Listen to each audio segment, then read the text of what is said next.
ఇవాళ పాలు పెరుగు మీద మీగడతో ఇంట్లోనే నెయ్యి చక్కగా చేసుకోవడం ఎలాగో చూద్దాం. ఇక్కడ చూసారు కదా, ఇది 15 డేస్కి తీసిన పాలు పెరుగు మీద మీగడని కొద్దిగా జార్లో తీసుకొని మిక్సీ చేసుకోవాలి.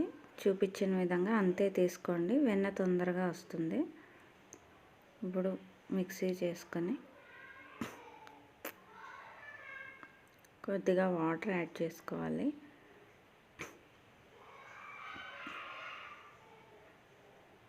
ఇలా కొంచెం వేయడం వల్ల తొందరగా వచ్చేస్తుంది. నిండా వేస్తే మనకి టైం ఎక్కువ పడుతుంది. ప్యాకెట్ పాలైనా మామూలు పాలైనా సేమ్ ప్రొసీజర్ ఫాలో అవ్వాలి. ఇలా వచ్చిన వెన్నని ఇప్పుడు ఒక పెద్ద గిన్నెలోకి ట్రాన్స్ఫర్ చేసుకోవాలి.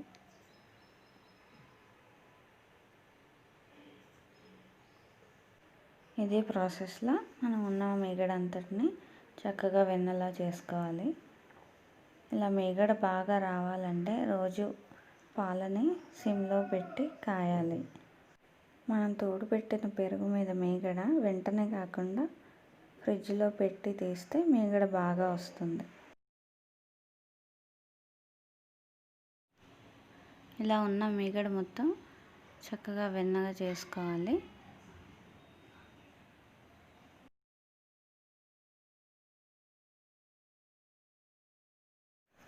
ఇలా తీసుకున్న వెన్నని చేత్తో కానీ కవ్వంతో కానీ బాగా కలపాలి.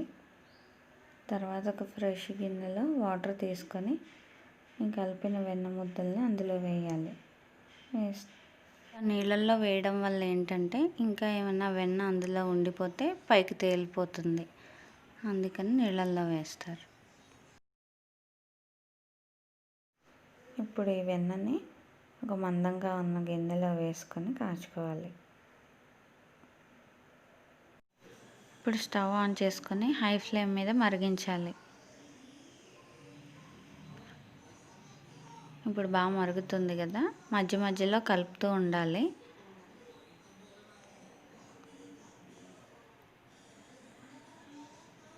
ఇది ఆవు నెయ్యి కాబట్టి బాగా ఎల్లో కలర్లో ఉంది. నెయ్యిని ఎప్పుడు కొంచెం ఎర్రగా వచ్చే వరకు కాసుకోవాలి, అయితేనే మనకు నిల్వ ఉంటుంది. ఈ నెయ్యిని ఇంకా మనం ఫ్రిడ్జ్లో పెట్టాల్సిన అవసరం లేదు, ఎన్నాళ్ళైనా పాడవకుండా ఉంటుంది. నెయ్యి అయిపోయిందని మనకి ఎలా తెలుస్తుందంటే మంచి వాసన వస్తుంది. జాగ్రత్తగా చూసుకుంటూ ఉండాలి, లేకపోతే మాడిపోతుంది. బాగా మరిగిన తర్వాత సిమ్లో పెట్టేసేయాలి. ఎప్పుడైతే మంచి వాసన వస్తుందో అప్పుడు స్టవ్ ఆఫ్ చేసేసుకోవాలి. ఇలా మరుగుతున్న నెయ్యిలో కొంచెం మజ్జిగ చిలకరించుకోవాలి. బాగా మరిగిన తర్వాత మాత్రమే ఇలా చేయాలి, మంచి స్మెల్ వస్తుంది. ఇప్పుడు నెయ్యి బాగా మరిగిపోయింది. స్టవ్ ఆఫ్ చేసుకుని కాస్త చల్లారాక వడకబెట్టుకోవాలి.